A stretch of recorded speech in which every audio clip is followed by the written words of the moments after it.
Hey guys, I need to give a shout out to SeatGeek for sponsoring this video. If you're unaware of what SeatGeek is, it is an app that lets you buy tickets to concerts, to sporting events, to any sort of major thing that you want to get a ticket to.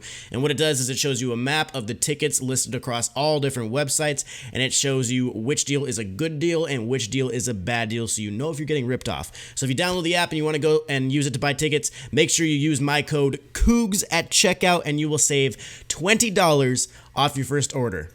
Thanks, SeatGeek. What's going on, guys? Kooks46 here, back with another video. Today, we are going to be talking about my predictions for the May Player of the Month set that will be dropping here on Friday, June 7th. Sony San Diego Studio is going to do a live stream over on their Twitch page tomorrow. I will leave their Twitch page linked in the description if you guys want to go head over to their channel and watch the reveal live.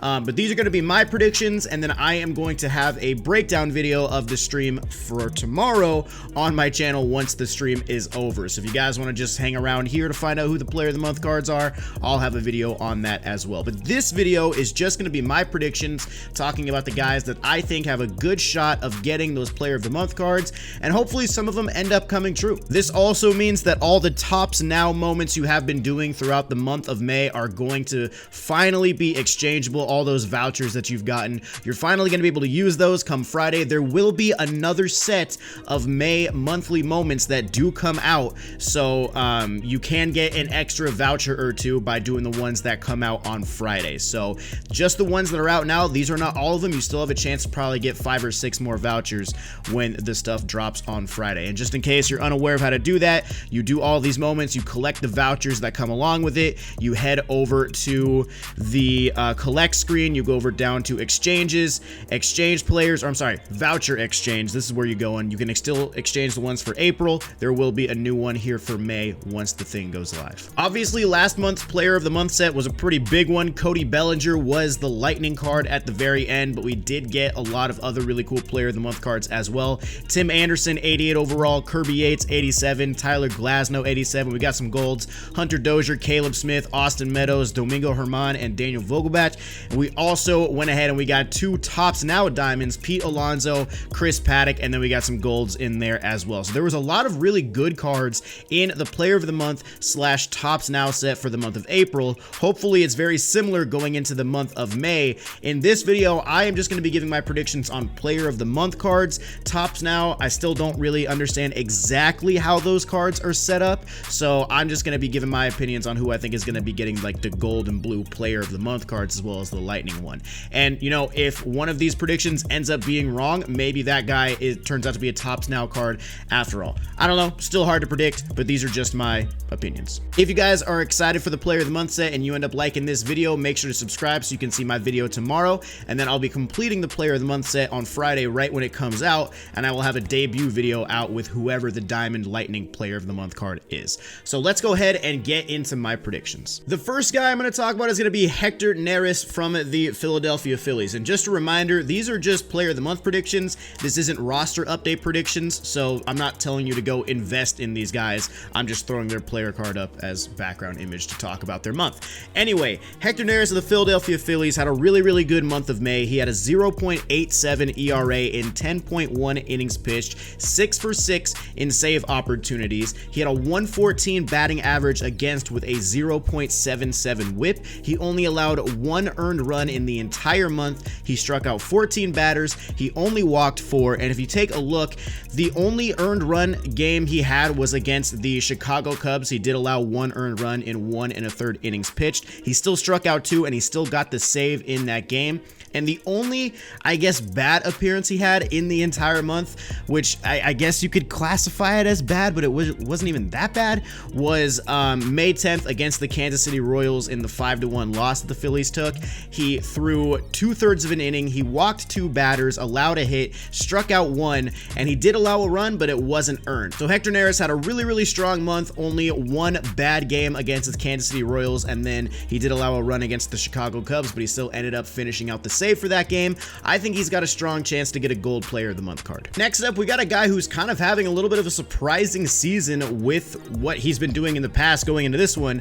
Hunter Pence from the Texas Rangers, pretty much the DH for them right now, and he's killing it, man. In the month of May, he had a 299 average, a 347 on base, a 678 slugging, and an OPS over 1,000. That's a really strong hitting month just from those 4 averages. He had 8 home runs with 26 RBIs, 26 total hits, 7 doubles. If we take a look at the little stretch he had from May 7th to May 9th, he had a 3-game stretch where he had a home run in 3 straight games and 10 RBIs in those games, also 2 doubles. Hunter Pence absolutely killed it in the month of May. I think he's got a good shot to get like a gold player of the month. Maybe he gets a silver tops now, I don't know. I just think with what he's done and the way his card is right now at a bronze, I think he's got a good chance of getting an upgraded card in this set just based off his performance. He had a ton of multi-RBI games. He had back-to-back multi-RBI games from May 28th to May 29th. 3 out of 4 games, 5 out of 7 games actually, he had multi-RBI games in the stretch between May 24th to May 29th. Overall, Hunter Pence is really strong with the offensive production for the Texas Rangers. I think you could get a May card. Okay, so right here we have our first starting pitcher of the set. I am gonna say Kyle Hendricks gets a player of the month card, but I could be swayed on this one. I'm kind of on the fence. Number one, Kyle Hendricks does have a gold flashback already in the game. I think it's like an 84, so I don't know if they're gonna give him another gold overall card because I don't think he's gonna get one of the diamonds. But either way, he went 4-0 in the month of May with a 1.81 ERA, 44.2 innings pitched, allowed 9 earned runs with a 177 average against a 0.74 whip. In 4 out of his 6 starts in the month of May, he allowed 1 earned run or less. He had back-to-back starts on May 19th and May 24th where he allowed 4 runs and then 3 runs, which, you know, that's really not that bad, but just compared to the other games, it does kind of stand out in the month. So I could see Kyle Hendricks probably getting like an 80 to an 82 overall player of the month. Once again, I'm not totally sure if it's going to happen just based off the fact that he already has that 84 overall gold in the game elsewhere. So it could be Kyle Hendricks. There could be another starting pitcher that gets it. I don't know. But I'm going to say for right now, with the month he had, he should be in the mix, should be getting one. One guy I'm pretty confident will get a player of the month card here for the month of May is Lucas G Alito from the Chicago White Sox, another starting pitcher on the board. Similar to Kyle Hendricks, he went 5-0 with a 1.74 ERA, so they had pretty similar records and a pretty similar ERA. G Alito threw 3 less innings, 41.1. He had a lower batting average against at 169 with a higher whip at 0.82. G Alito struck out 46 batters and only walked 10, so he was really on his game with his deceptive stuff. He was looking really, really good. If we take a look at some of the starts he had in the month of May, 3 earned runs 2 times against the Kansas City Royals and the Boston Red Sox. Other than that, 1 earned run or less. So him and Kyle Hendricks actually had pretty similar months. I would say he has a better shot at getting a player of the month card over Kyle Hendricks just because, once again, Hendricks does have that gold flashback elsewhere. So if they're going to use a gold on one of these starting pitchers, I do definitely see it being Lucas G Alito. Also, he only has a silver as the live series card right now, so I could see them definitely using that as a, you know, opportunity to give him a higher rated card without having to go crazy on his roster update. So Lucas G Alito, I think, has a really strong shot at getting a player of the month card. He was the American League pitcher of the month, I believe, so it should make sense for him to get a player of the month card. So I'm gonna go G Alito, 2 thumbs up. Next up, we've got another perfect candidate for a May player of the month card. Honestly, one of the better relievers in the league in the month of May. He kind of went under the radar just because of the team he plays on. Jesse Chavez from the Texas Rangers. This is the second Texas Ranger I've talked about, the other guy being Hunter Pence. But anyway, Jesse Chavez in the month of May was pretty much lights out, man. 13 games. He didn't allow a single run in 17.1 innings pitched. Only allowed 11 hits, struck out 17 batters, had a 1.83 average against a 0.92 whip. And what's crazy about Jesse Chavez is that he literally came into the month of May on May 1st with an 8.79 ERA. he was at an ERA close to 10, and then by the end of the month of May, he's brought that down to underneath 4. So you can tell just by the difference between an 8.79 ERA to a 3.98, that month was a huge chunk where he was basically unhittable, and it definitely shows off of his stats. And he only saved 3 games throughout the entire month, but if you look, there were multiple times where he came in and threw 2 shutout innings. He threw 2 shutout innings against the Kansas City Royals, against the St. Louis Cardinals, against the Seattle Mariners. He was coming in and being lights out for the Texas Rangers whenever they needed him to. So I definitely think Jesse Chavez is well deserving of a Player of the Month card for the month of May. That stat right there, 8.79 ERA going into the month, 3.98 at the end. That's a huge difference. All right, next up, let's go ahead and talk about him, man. Dietrich from the Cincinnati Reds. I mean, we all know what he was doing. Let's just take a look at his numbers overall before we start breaking it down. He hit 304 in the month of May with a 400 on base, an 841 slugging, and a 1241 OPS. He had 12 home runs, 22 RBIs. He had a double in there as well to go along with 21 other hits. But really the reason he has a lot of attention is just because of the crazy things he was doing on those little stretches of power. He had a 3 home run game with 6 RBIs on May 28th against the Pittsburgh Pirates. The game before that, he also hit a home run. 2 games before that, he hit a home run. 3 out of 5 games he was hitting home runs. He had a 2 home run game against the San Francisco Giants on May 3rd. Multiple multi-home run games in the month. This dude, like, when he gets hot, he's insanely difficult to stop. Like, his bat is ridiculous when it comes to the little power streaks. So Dietrich, I could honestly actually see him being one of the Diamond Tops Now cards instead of a Player of the Month. I definitely feel like that's a possibility.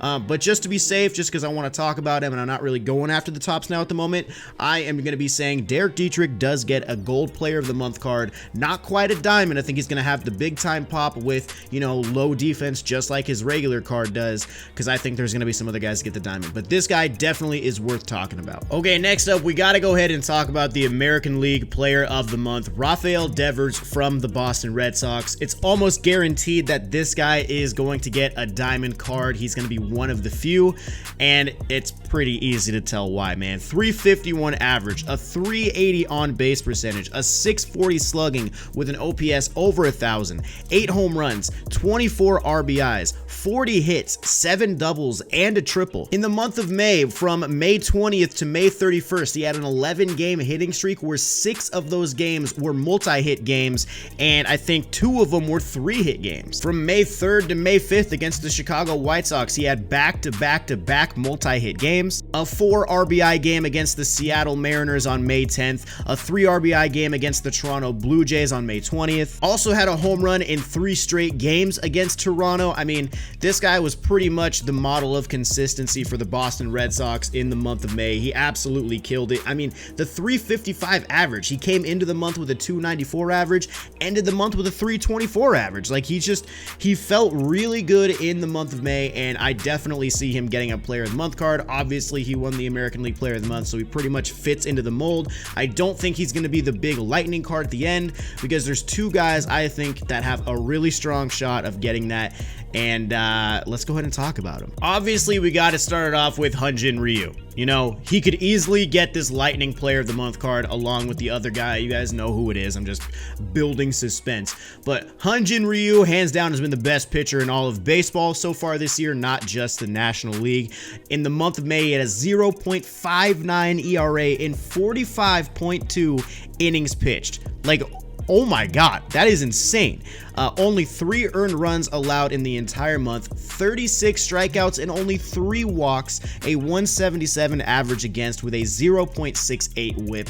I think he had some sort of stat where it's like 2 earned runs allowed in the last 44 innings or something crazy like that. He had 3 straight games where he went 7 innings or more with a shutout going, and against the Atlanta Braves on May 7th, he threw a complete game shutout, striking out 6, only only 4 hits allowed. He may have had, I guess, kind of a bad game against the Pittsburgh Pirates. He only allowed 2 runs, but they did get 10 hits off him, and he only struck out 3. But then he came right back into the next start against the New York Mets, throwing 7 2/3, striking out 7, not allowing a run, only allowing 4 hits. Overall, man, he's just been super consistent. The big thing about Hyunjin Ryu is that he's just not allowing a lot of runs. He might get hit a little bit. He might allow 4 or 5 hits per game, but they're just not going to score. He's just got the major clutch factor right now. He's just not letting guys who get in scoring position get across that plate. So Hyunjin Ryu, hands down the best pitcher so far in the entire league, not just the NL. He has a very strong case to get that Lightning Player of the Month card. But we obviously got to talk about Josh Bell. With the month of May he put together is kind of like a Bellinger-esque month in a way.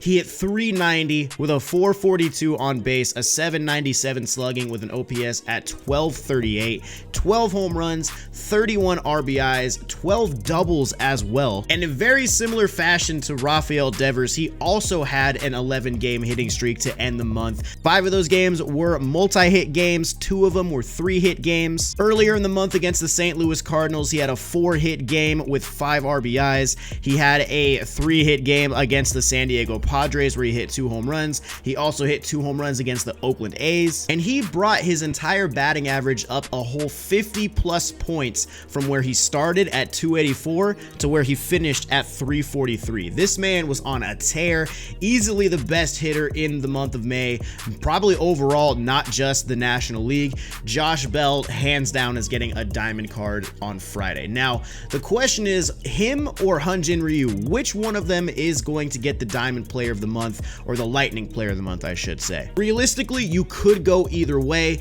Personally, I think they're probably going to go with Josh Bell. I think one of the main reasons is that if you go Hyunjin Ryu, that would be back-to-back Dodgers. And while that's not necessarily not allowed, I just feel like, you know, what if Corey Seager ends up having a month in June where he hits like 500 or somebody on the Dodgers, right? And then it's like, well, we can't justify not giving a guy who had this good of a month a Player of the Month card, but he's on the same team as the last 2. You know, I just feel like they might want to mix it up, and adding a switch hitting first baseman, high diamond, to go along with a guy like Eddie Murray, I think a lot of people would be intrigued, and I think those packs would sell a lot more.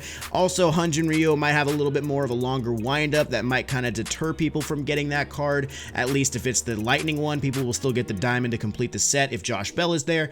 But you guys kind of get what I'm saying. I feel like there's more positives if Josh Bell ends up being the card, but it could also be Ryu. It could be Ryu as the Lightning Diamond, because if you look at Josh Bell, he's got the major hitting on his card. He does have a negative defensive WAR, so the fielding probably wouldn't be too great. So he's gonna have to have like Frank Thomas-esque hitting numbers for him to get that Lightning Player of the Month, which, you know, is possible with the month he had. It's just gonna be hard to say who gets it. So it's gonna be either Josh Bell or Hyunjin Ryu. One of these 2 guys is gonna be the diamond. I'm leaning more towards Josh Bell, but it could very easily be Hyunjin Ryu, and I wouldn't be disappointed if it's Ryu. Those are my Player of the Month predictions, guys. Obviously, we'll get a lot more with the Tops Now cards as well. Like I said, they're going to be revealing all this stuff on their live stream, Sony San Diego Studio, tomorrow on Thursday. So, you know, I'm going to have a video that covers the entire thing, and I'll let you guys know who ends up getting the cards. And then on Friday, I'm going to complete the set, and I am going to have a debut video with whoever it ends up being. So hopefully you guys will enjoy that. Hopefully you guys subscribe and stick around for that stuff. I'd appreciate that a lot. But anyway, guys, if you enjoyed the video, hit the thumbs up button. If there's anybody I didn't talk about that you feel like deserves a Player of the Month or a Tops Now, leave it down in the comments and I'll take a look at that. Hopefully you guys enjoyed the video. I will see you guys in the next one. Peace.